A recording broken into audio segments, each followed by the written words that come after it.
Hello, good people. I'd like to talk right now about a book that was given to me by an in-law who is very left and thinks that the world needs a lot more socialism and that all Republicans are evil, despicable, rotten creatures who should be exterminated. Now, I'm not a Republican, so in large part I agree with her about some of those opinions about Republicans, but at the same time I'm not a Democrat, and so she sees me as something of a tinfoil hat. Because I accuse the Democrats of essentially being just as guilty as the Republicans when it comes to corruption and taking money from big corporations and being two-faced and hypocritical. So she gave me this book because she knows that I disapprove of the government, and this book is by a woman, Jane Meyer, and it's called Dark Money: How the Billionaire Class Gave Rise to the Radical Right. And the argument, the premise of this book is presented as a straw man in two parts. First is this idea of the radical right boogeyman. Now, I'm not going to deny that there are far-right radical individuals who would like to be goose-stepping through the streets cracking skulls. Certainly those people are out there, but it's pretty obvious that they're few and far between. On the other hand, the reason that this argument in this book is such a straw man is because all you have to do is type news into your favorite search engine and you'll see riots in Ferguson and a battle for Berkeley and protesters burning limousines and smashing store windows and setting private property on fire. And all of this is perpetrated by the radical left. So when taken into context, the radical right is really rather tiny and insignificant when compared to the radical left that exists right now. And there are a number of really good facts presented in the book. Essentially, the focus is on two things: the Koch brothers, or the Koch brothers, however you want to pronounce it, or however it's pronounced. I think they're a couple of dicks, so we're going to call them the Koch brothers. And the Bush family. Now, anyone who's tried to get to the bottom of corruption in American politics is familiar with the fact that Prescott Bush sold oil and fuel to the Germans during World War II and became insanely wealthy through that activity and was investigated by the CIA, and the CIA decided to do nothing, even though he was essentially guilty of treason. I guess Hillary took a page from his playbook.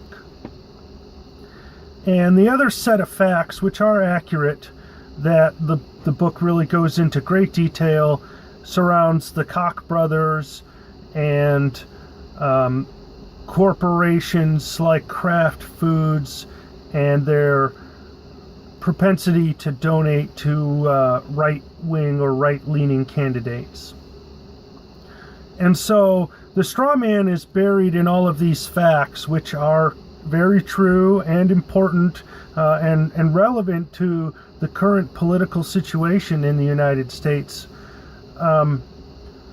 But they're taken out of context when you consider what happened last year.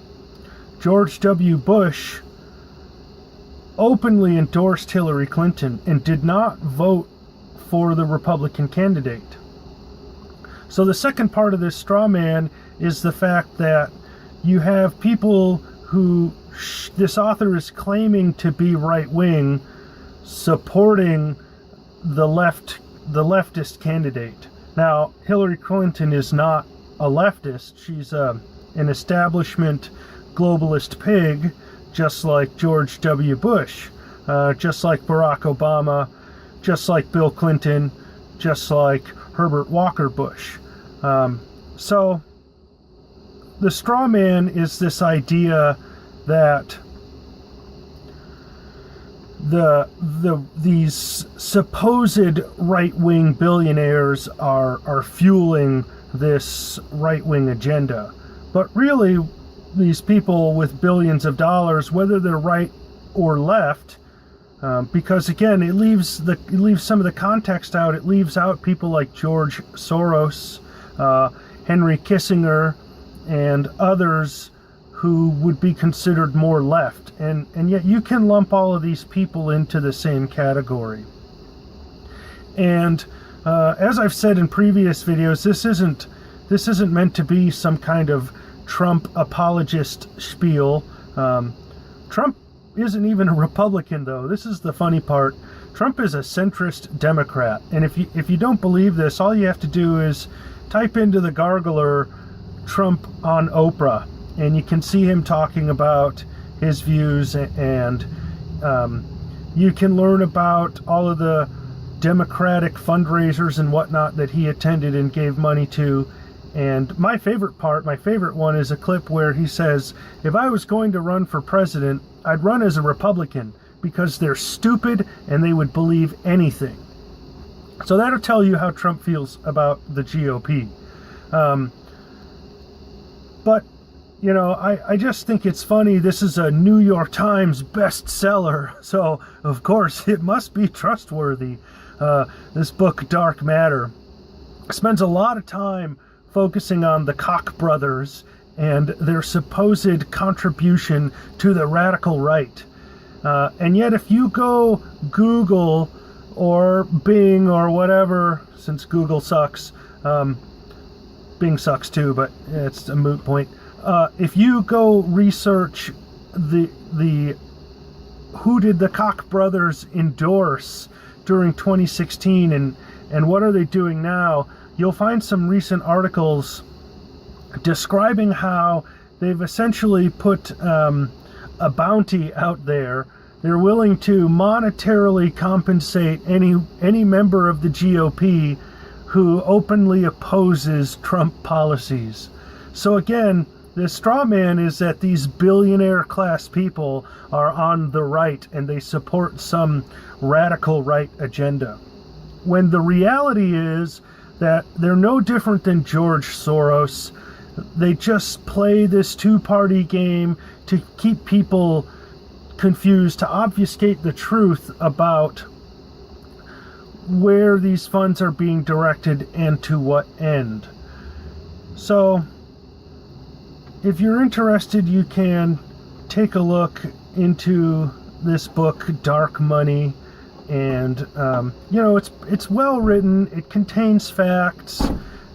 It's just the whole argument, the whole premise is predicated on this straw man that, one, there's this massive radical right driving politics, and that the billionaire class is somehow exclusively restricted to the right, when the fact is that all these billionaires are essentially donating to the same causes, or the same cause in general, which is globalism and the status quo. And that's why people like George Bush will vote for Hillary Clinton instead of the GOP candidate of, you know, the party of which he's supposedly a member. And so I just think it's really funny, one, that this is a New York Times bestseller, and that anybody even falls for this kind of straw man argument. But if you're interested, I recommend that you get it from the library or something. Don't waste your money on it, because it's essentially, it presents nothing new to people who have been trying to understand the corruption in American politics. Yeah, there's a lot of corruption coming from so-called right-wing people, and there's a lot of corruption coming from the left. But the left has played the Alinsky book pretty well in projecting their flaws onto the right and perpetuating this myth that it's only right-wing candidates who accept money from big corporations and wealthy billionaire individuals. And you can go check out Open Secrets, or even the Washington Compost has some interesting articles about how both parties essentially get equal donations from the largest corporations.